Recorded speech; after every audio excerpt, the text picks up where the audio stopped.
আসসালামু আলাইকুম প্রিয় দর্শক, অন্য মঞ্চের আলাপচারিতায় আপনাদের সকলকে আমন্ত্রণ জানাচ্ছি। মার্কিন প্রশাসন কি সত্যি ইউনূসকে লেজ দেখাচ্ছে? প্রথমে অবিশ্বাস্য মনে হতে পারে প্রশ্নটা, কিন্তু ঘটনাগুলো যদি আমি আপনাদেরকে সাজিয়ে দেখাই তাহলে আসলে মনে হবে যে এটাই ঘটছে। দীর্ঘদিন আন্তর্জাতিক সমর্থনের ভরসায় যিনি নিজেকে অজেয় ভাবছিলেন সেই ইউনূস এখন চারদিক থেকে চাপে। শোনা যাচ্ছে তিন বাহিনীর প্রধান পর্যন্ত গোপনে গিয়ে তাকে স্পষ্ট বার্তা দিয়ে এসেছেন, সময় শেষ, তারা আর তার পক্ষে নেই, তাকে যেতে হবে। তার মানে তারপরেই আসবে নির্বাচন। এই নীরব বার্তা অনেক কিছুই বোঝায়। খেলা ঘুরছে, আর এবার হয়তো খেলার দিকটা বাংলাদেশের ভেতর থেকে নির্ধারিত হবে, বাইরে থেকে নয়। চলুন বিস্তারিত জানা যাক।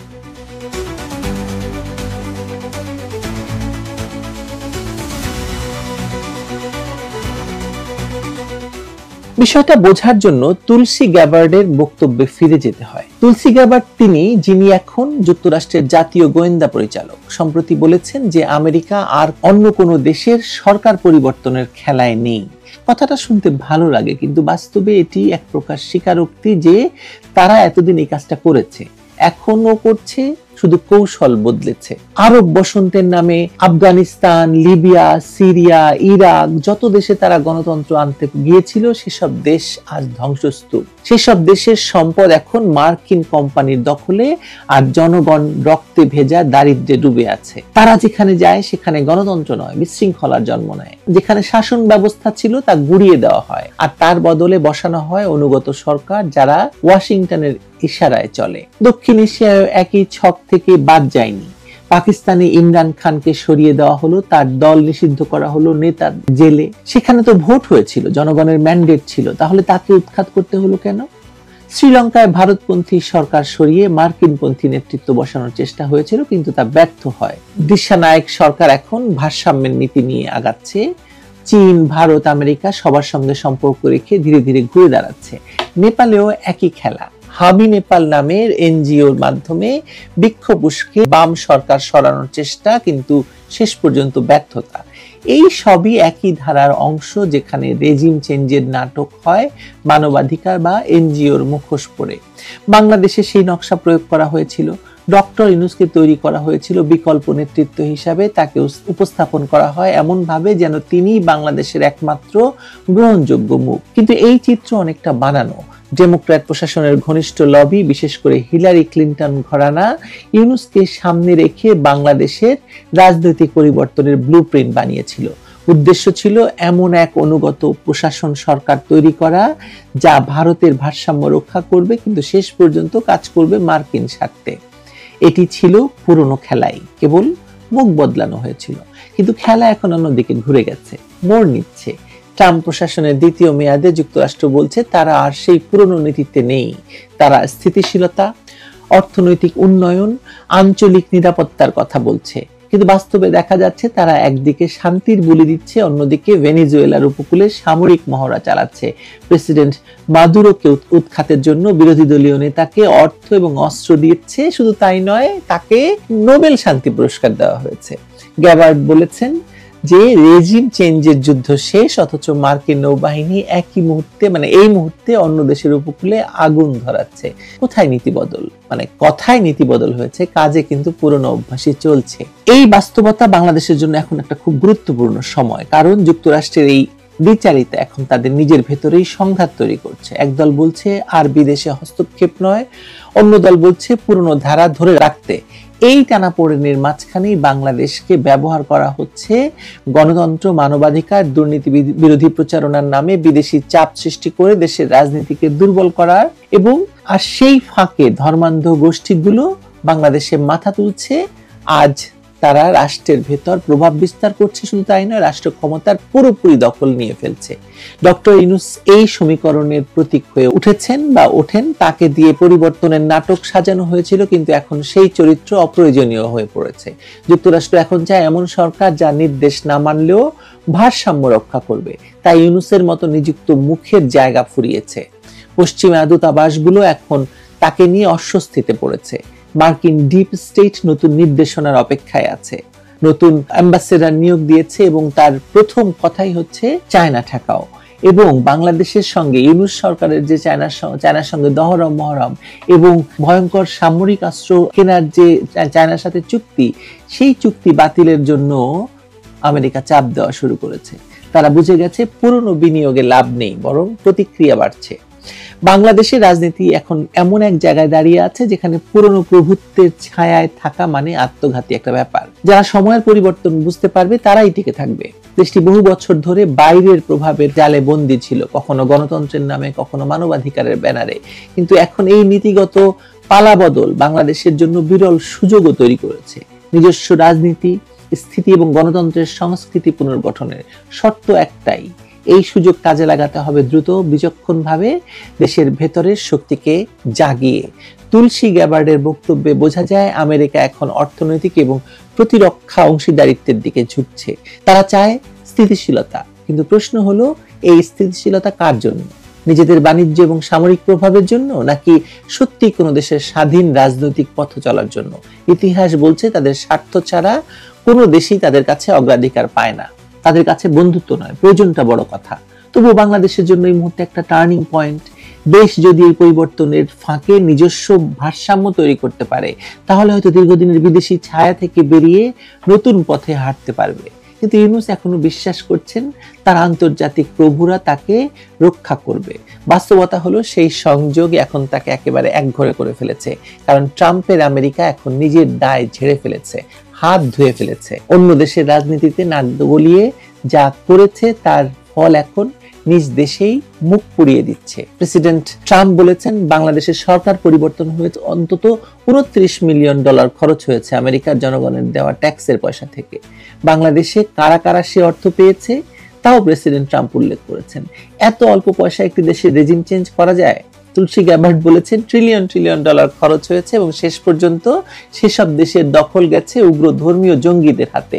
বাংলাদেশেও ডক্টর ইউনূসকে দিয়ে ক্ষমতা দখল করিয়ে এখন দেশটি প্রতিদিন দমে দমে জঙ্গি দখলের পথে হাঁটছে। বাংলাদেশের রাজনীতি এক ভয়ঙ্কর জায়গায় এসে দাঁড়িয়েছে এখন। বহুদিন ধরে যে আন্তর্জাতিক চালচিত্রের মধ্যে দেশটি বন্দী ছিল, সেখানে এখন নতুন শব্দ ভেসে আসছে, খেলা ঘুরছে। সাম্প্রতিক ভারত যুক্তরাষ্ট্র প্রতিরক্ষা চুক্তি সই হওয়ার পর থেকেই বোঝা যাচ্ছে এই ঘূর্ণন কেবল আঞ্চলিক শক্তির সমীকরণ নয়, বরং বিশ্ব রাজনীতির এক নীতিগত পালাবদলের ইঙ্গিত দিচ্ছে।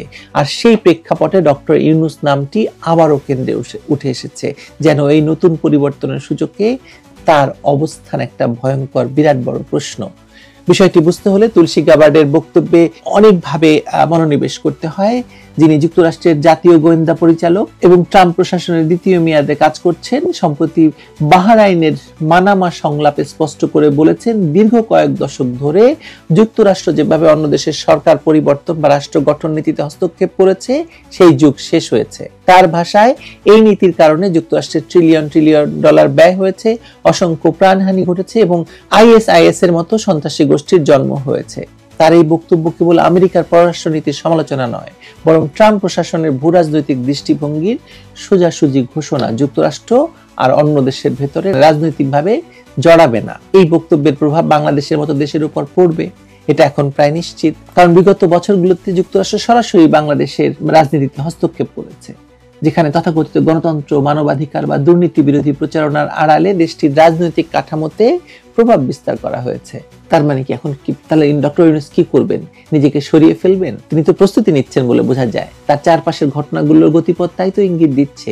পশ্চিমা রাষ্ট্রদূতদের উপস্থিতিতে তাকে ঘিরে যে নীরব অস্বস্তি তৈরি হয়েছে, তা শুধু বাংলাদেশের অভ্যন্তরীণ প্রতিক্রিয়া নয়, একটি বৃহত্তর রাজনৈতিক আন্তর্জাতিক সমীকরণের প্রতিফলন।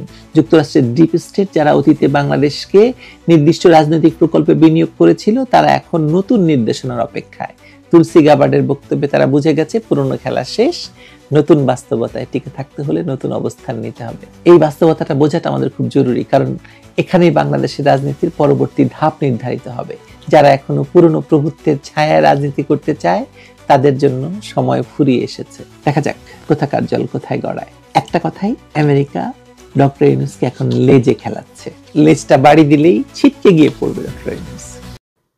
গতকালকে শি জিনপিং, চীনের প্রেসিডেন্ট, তিনি শেখ হাসিনাকে ফোন করেছিলেন এখন স্বভাবতই আপনাদের মনে প্রশ্ন উঠতেই পারে, এবং সঙ্গত সেটা, যে কি এমন ঘটলো হঠাৎ চীনের প্রেসিডেন্ট শেখ হাসিনাকে ফোন করলেন।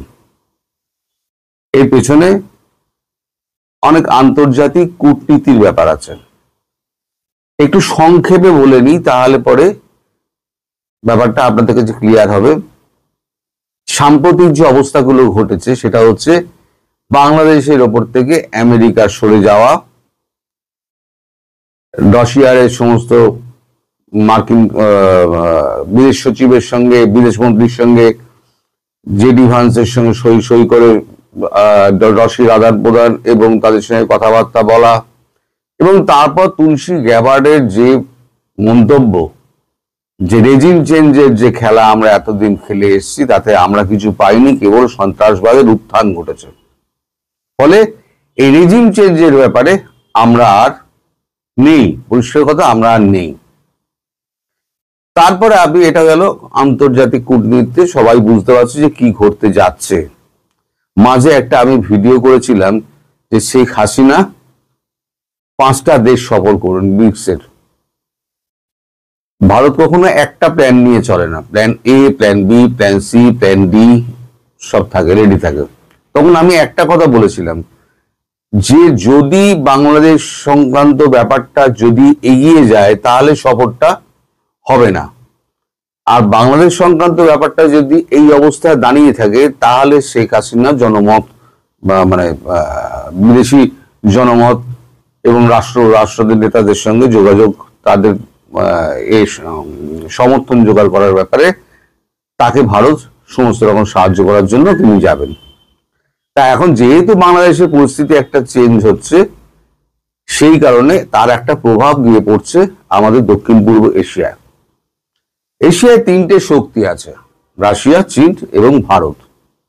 রাশিয়ার সঙ্গে ভারতের সম্পর্ক ভালো, আর চীনের সঙ্গে ভারতের সম্পর্ক কিছুটা বিবাদযুক্ত ছিল। কিন্তু যখন আমেরিকার দ্বিতীয় টার্মের প্রেসিডেন্ট হওয়ার পরে যখন তিনি ট্যারিফ ঘোষণা করলেন আমাদের বর্তমান মার্কিন প্রেসিডেন্ট ডোনাল্ড ট্রাম্প, তখন থেকে চীনের একটা মাথা ব্যথা হয়ে দাঁড়ালো যে আমার সেকেন্ডারি মার্কেটটা কোথায়। সেকেন্ডারি মার্কেট কি? তাহলে ভারতবর্ষ, 41 কোটির দেশ, ভারতবর্ষকে আমার ধরতে হবে। তারা তড়িঘড়ি সীমান্ত সমস্যা মিটিয়ে নিলেন, 14-15টা বৈঠক হলো, সীমান্ত থেকে সমস্যা মিটিয়ে গেল। তখনই একটা কথা হয়েছিল যে এই যে সন্ত্রাসবাদ দক্ষিণ পূর্ব এশিয়াতে চাগার দিচ্ছে, তাতে বাংলাদেশের ব্যাপারটা যেটা আছে সেই ইস্যুটাকে সামনে রেখে ভারত কথা বলেছিল। তখন চীনও বলেছিল যে আমরা উইঘুর মুসলিমদের নিয়ে আমরাও কিন্তু ব্যতিব্যস্ত, আমরা কোন রকম উইঘুর মুসলিমদের আমরা চেপে রেখে দিয়েছি, কিন্তু যদি সন্ত্রাসবাদের একটা অংশ এসে মুসলিম গ্রুপের সঙ্গে মিলে তাহলে পরে আমাদেরও সমস্যা আছে। ফলে দক্ষিণ পূর্ব এশিয়ায় সন্ত্রাসবাদ নিয়ন্ত্রণ, দাবিয়ে রাখা এবং শান্তি ও স্থিতিশীলতা বজায় রাখার জন্য শেখ হাসিনাকে প্রয়োজন, সেই ব্যাপারে 3 দেশ কিন্তু একমত হয়েছিল, রাশিয়া, চীন এবং ভারত। তারপর ব্যাকডোর চ্যানেলে কথাবার্তা হয়, কথাবার্তার সমস্ত কিছু এগোনোর পরেতে এবার আস্তে আস্তে যে পজিশনে যাচ্ছে, দেখুন সব দেশ কিন্তু সবার খবর রাখে। আপনি আমি হয়তো সাদা চোখে দেখতে পাই না, কিন্তু ভেতরে ভেতরে প্রত্যেকটা এজেন্সি প্রত্যেকটা দেশের ব্যাপারে খবর রাখে, কে কোথায় কি করছে। চীনের যে মিলিটারি সিক্রেট সার্ভিস এমএসএস সম্পর্কে খুব একটা শোনা যায় না, কিন্তু এমএসএস তাদের এত শক্তিশালী, তাদের সিক্রেট এজেন্সি, যে আপনি চীনে ঢোকা মাত্র আপনার যখন স্ট্যাম্পিংটা হলো সেখানে একটা আপনার সোনালী কালার, কি বলে রূপালী কালারের একটা লেয়ার পড়ে যায়। তাহলে ওটা হচ্ছে আপনার একটা পড়ে যায় যেটা দিয়ে ওরা সমস্ত আপনি কোথায় যাচ্ছেন না যাচ্ছেন পুরোটা আপনার ওটাকে ডিভাইসের মতো কাজ করে। ওই যে স্ট্যাম্পটা, ওটা ডিভাইসের মতো কাজ করে। ওরা পুরো আপনার উপরে নজর রাখবে, পুরো আপনি কোথায় যাচ্ছেন। চীনে আপনি পা ধোয়া মাত্র, স্ট্যাম্পিং পড়া মাত্র আপনি জেনে গেলেন আপনি চীনের পুরো একদম চোখের ভেতরে রয়ে গেলেন, আপনি তার কম্পিউটারের বাইরে যেতে পারছেন না, তার স্যাটেলাইটের বাইরে যেতে পারছেন না। তো চীনও তখন বুঝতে পারছে যে ভারতবর্ষ ধীরে ধীরে কিন্তু বাংলাদেশের ব্যাপারে একটা শক্ত অবস্থান যেটা নিয়েছিল সেই জায়গায় ধীরে ধীরে এগোচ্ছে, এবং খুব শিগগিরই হয়তো প্রধানমন্ত্রী হিসেবেই তাকে গদিতে বসিয়ে দেবে। এবার চীনের মনে আছে যে শেষবার যখন প্রধানমন্ত্রী শেখ হাসিনা যখন চীনে গেছিলেন, তখন তিনি চীনের সঙ্গে ব্যবহার যেটা পেয়েছিলেন, তিনি একদিন আগেই মেয়ের শরীর খারাপ বলে তিনি ফিরে এসেছিলেন। তো চীনের সেই ব্যাপারটা কিন্তু চীনের মনে আছে। ফলে শেখ হাসিনা পরিবর্তিত হয়ে সরকার পরিবর্তিত হয়ে শেখ হাসিনা যখন সরকারে বসবেন, সেই সময়তে চীনের সঙ্গে যদি বিবাদটা থাকে, তাহলে চীন কিন্তু দক্ষিণ পূর্ব এশিয়া একটা বন্ধু হারাবে, একটা গুরুত্বপূর্ণ বন্ধু হারাবে। কারণ চীনের সেখানে নিবেশ আছে, অর্থনৈতিক নিবেশ রয়েছে। আর সন্ত্রাসবাদ চীন সর্বদা ভয় পায়, সবসময় ভয় পায়। চীন সবসময় সতর্ক থাকে ওই দিক দিয়ে যাতে কোনোভাবেই তার দেশে না ঢুকতে পারে। তখন থেকে একটা ব্যাকডোর চ্যানেলে যখন জয়শঙ্করজির সঙ্গে কথাবার্তা হয়, তখন জয়শঙ্করজি একদিন তাকে হয়তো কিছু বলেছিলেন। তাদের মধ্যে নিশ্চয়ই কোনো কথাবার্তা হয়েছিল। জয়শঙ্করজির সঙ্গে কথা হয়েছিল জয়শঙ্করজির সঙ্গে কথা হয়েছিল চীনের যে বিদেশ মন্ত্রী, তার সঙ্গে কথাবার্তা হয়েছিল। সেই বিদেশ মন্ত্রী গিয়ে নিশ্চয়ই খবরটা বলেছে আমাদের একে। 1 মিনিট ধরুন।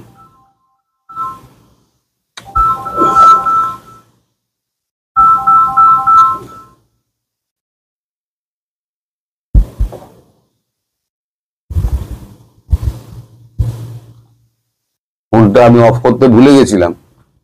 একটা ফোন খোলা থাকলেই পটাপট বাজতে লেগে যাবে। তো যাই হোক, তখন নিশ্চয়ই চীনের বিদেশমন্ত্রী নিশ্চয়ই প্রেসিডেন্টকে জানিয়েছেন। প্রেসিডেন্ট সেইটাকে মানে ব্যালেন্স করার জন্য গতকালকে শি জিনপিং ফোন করেছিলেন আর প্রধানমন্ত্রী শেখ হাসিনাকে, দিয়ে কুশল বিনিময় হয়েছে। তারপর কি কথাবার্তা হয়েছে আমি জানতে পারিনি। এই কথাবার্তা কোনোদিন যদি শেখ হাসিনা নিজে না বলেন, কোনোদিন জানা যাবে না, আমিও জানতে পারবো না। আজকে সকালে যখন মিল্টন দার সঙ্গে কথাবার্তা হচ্ছিল, আমার মিল্টন দাই ফোন করেছিলেন আমাকে। আমি মিল্টন দাকে বললাম, আপনার সঙ্গে তো মাঝে মাঝে কথা হয়, আমার সঙ্গে তো কথা হয় না, আমি ওনাকে চিনিও না, মেসেজ আমি করিনি কোনোদিনও, আর ফোনও করিনি। তো আপনি একবার জিজ্ঞেস করবেন যে চীনের প্রেসিডেন্ট শি জিনপিং এর সঙ্গে শেখ হাসিনার কি কথাবার্তা হলো। মিল্টন দা বলেছেন ঠিক আছে, আমি জেনে নেবো, জেনে নিয়ে আমি একটা ভিডিও করব। কথাবার্তা কি হয়েছে সেটা কিন্তু আমি জানি না।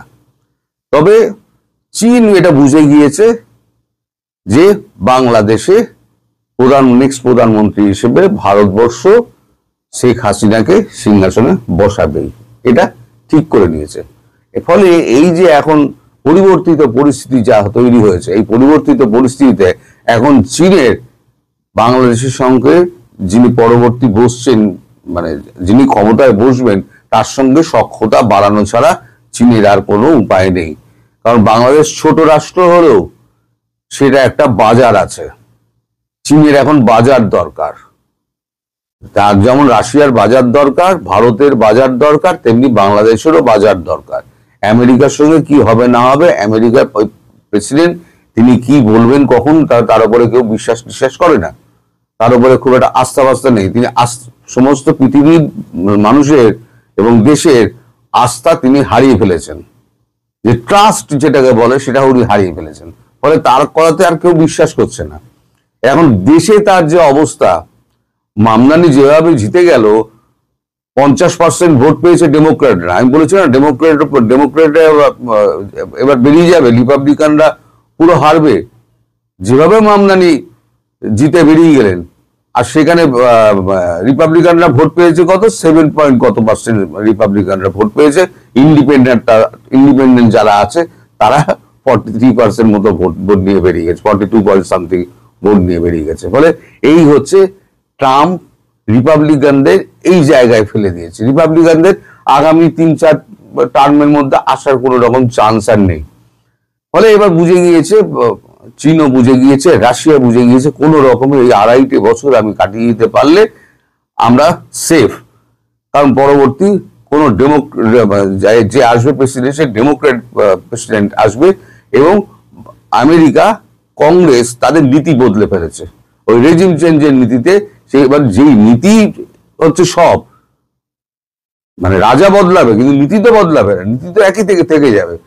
ফলে এখন এই বাংলাদেশে পরিবর্তিত পরিস্থিতিতে এখন শেখ হাসিনা খুব প্রাসঙ্গিক হয়ে উঠেছেন। শেখ হাসিনা প্রাসঙ্গিক হওয়াতে এখন শেখ হাসিনার সঙ্গে যোগাযোগটা সব দেশই বাড়িয়ে চলেছেন। এখন আমি তো বহুদিন আগেই বলে দিয়েছি যে একদম খোলা ছুট দিয়ে দিয়েছে ভারতবর্ষ, আপনি যেখানে যা কথা বলার, ইন্টারভিউ দেওয়ার, আপনি ভিডিও কনফারেন্স, আপনি আপনার যা মনে হয় আপনি তাই করবেন, ভারতবর্ষ আপনাকে কখনো না করবে না। আর ইউনূসও আপনাদের ভারতবর্ষ এসে মোদিজির কাছে বলেছিলেন যে ওনাকে বাংলাদেশ সম্পর্কে কোনো মন্তব্য করতে বারণ করুন। মোদিজি পরিষ্কার বলে দিয়েছিলেন যে এটা আমাদের দেশে সম্ভব নয়, আমরা এটা করতে পারবো না। ফলে এখন শি জিনপিং এর সঙ্গে যে কথাটা হয়েছে, কি কথা হয়েছে সেটা কিন্তু শেখ হাসিনা না বলা পর্যন্ত, এই শেখ হাসিনা একমাত্র বলেন, তাহলেই জানা যাবে যে শেখ হাসিনার সঙ্গে চীনের প্রেসিডেন্ট শি জিনপিং এর কি কথা হয়েছে। আমি আপনাকে দু চারটে কথা বলে দিতেই পারি, কিন্তু সেটা হবে ডাহা মিথ্যে কথা। আমি যদি বলি যে এটা হয়েছে, ডাহা মিথ্যে কথা। তবে এটা খুব সিগনিফিকেন্ট যে চীনের প্রেসিডেন্ট বাংলাদেশের আগামী প্রধানমন্ত্রীর সঙ্গে কথাবার্তা বলে তাদের পজিশনটাকে আবার ব্যালেন্স করে নিলেন।